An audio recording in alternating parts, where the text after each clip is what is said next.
Ngomhla ka-10 July 1956 in a small village ekwakuthiwa eMamelodi near iPretoria, a hero was born.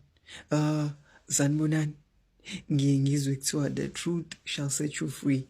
Lalela mntomnyama, abelungu namabhunu had a problem, and ukugudluza uSolomon Mahlangu was the only solution.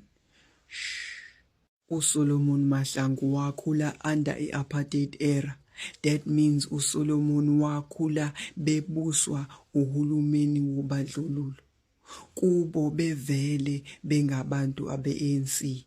And so wathi yena esena 19 wadecide ukuthi no, nami ngifuna ukuba iqabane. Wahamba wayojoyina umkhonto wesizwe esefuna ukulwa against i-apartheid.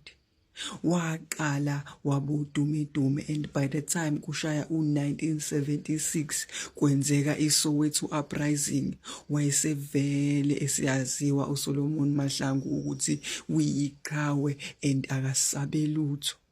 Isitha sezwa ukuthi no, khona umuntu ekuthiwa uSolomon Mahlangu and uyi-youth, njengoba eyi-youth ave eyiqhawe, ave bemthanda abantu. Kanjani ukuthi ngakhona umuntu oyi-youth la eSouth Africa ongafuni ukubakhothamela? In the future lo muntu uzoba ingozi, kumele sisheshe simgudluze. And so ngo-1977 baqala baplana ukuthi bazomgudluza kanjani uSolomon.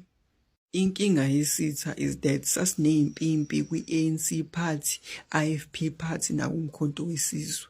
Isitha sasiney'mpimpi ngisho naseMamelodi la kwakuhlala khona uSolomon Mahlangu. And so uplani wokugudluza uSolomon Mahlangu wahamba kanje. Kwathiwa tshenani uSolomon ukuthi nimnika umishini ngoba niyazi ukuthi uyiqhawe. Umishini wakhe ukuthi ahambe ayobeka o-cricket ey'ndaweni thizeni ey'hlala abaholi abahola i-National Party. uSolomon Mahlangu uyaziwa ukuthi uyiqhawe ngeke anqabe lutho, and so wavuma ukuthi ngizowenza lo mission. Wathi eseqedile ukubeka o-cricket kwaqhamuka amaphoyisa ambopha. Kwathiwa yena u-accused. I-accusation yakhe ithi wakhipha induku yokuqhweba, waqhweba abanye abelungu abawu-2 eJohannesburg. Kodwa mechaza uSolomon Mahlangu uthi akabaqhwebanga ngoba ethanda.